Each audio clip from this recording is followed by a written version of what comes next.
La délégation de l'Union européenne en Côte d'Ivoire a récompensé les lauréats du concours de dessin de presse et de bande dessinée du festival Cocobule 2023, mercredi 20 mars 2024 à son siège à Abidjan Plateau, en présence de Sébastien Kolia-Bokonon, quatrième adjoint au maire de Treichville, commune hôte de Cocobule, et de Lassane Zooré, président de Tache d'encre, l'association des dessinateurs de presse et de bande dessinée de Côte d'Ivoire, initiatrice de ce festival.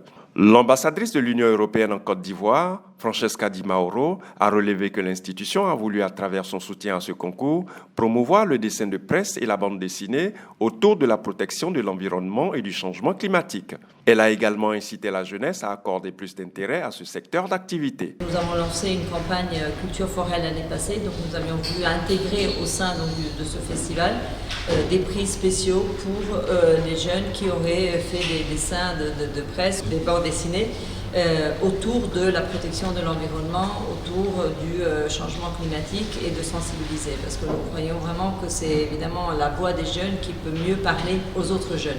Nous, c'est vraiment encourager la jeunesse à s'exprimer, les sensibiliser aux questions de changement climatique, mais aussi en faire des métiers parce que la création d'emplois, c'est aussi un de nos objectifs majeurs ici en Côte d'Ivoire. Grand vainqueur de cette compétition, le dessinateur Drossadia s'est distingué en remportant les deux grands prix, à savoir le prix de la bande dessinée et celui du dessin de presse, repartis dans la catégorie Grand Prix de la mairie de Treichville sur le thème « L'intelligence artificielle entre réalité et fake news ».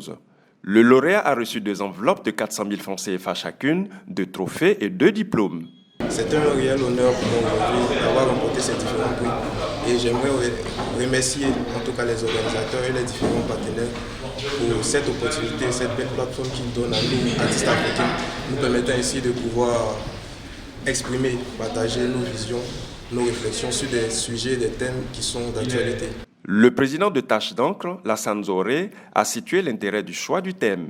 Quand on parle de fake news, c'est un sujet très transversal, ça touche un peu tous les domaines.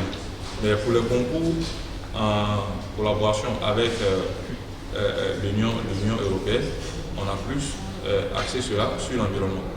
Les idées reçues, les fausses informations qui détruisent l'environnement et tout ça.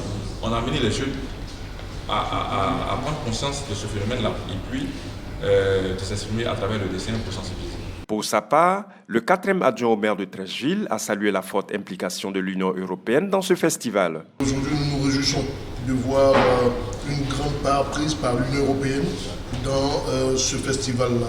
Ils l'ont dit, mes prédécesseurs, ça permet aujourd'hui de créer un corps de métier pour les jeunes. Et Treichville, qui se veut le creuset de la culture en Côte d'Ivoire, ne pouvait pas demeurer en reste de toute cette organisation. L'édition 2023 du Festival international du dessin de presse et de la bande dessinée, Cocobule, qui a mis en compétition plusieurs apprenants venus des écoles de communication et d'art de la Côte d'Ivoire et aussi d'autres pays d'Afrique, notamment dans les catégories concours scolaire supérieur et battle, s'est déroulé du 16 au 18 novembre 2023 à la médiathèque de Treichville avec pour thème central les crayons en guerre contre les fake news.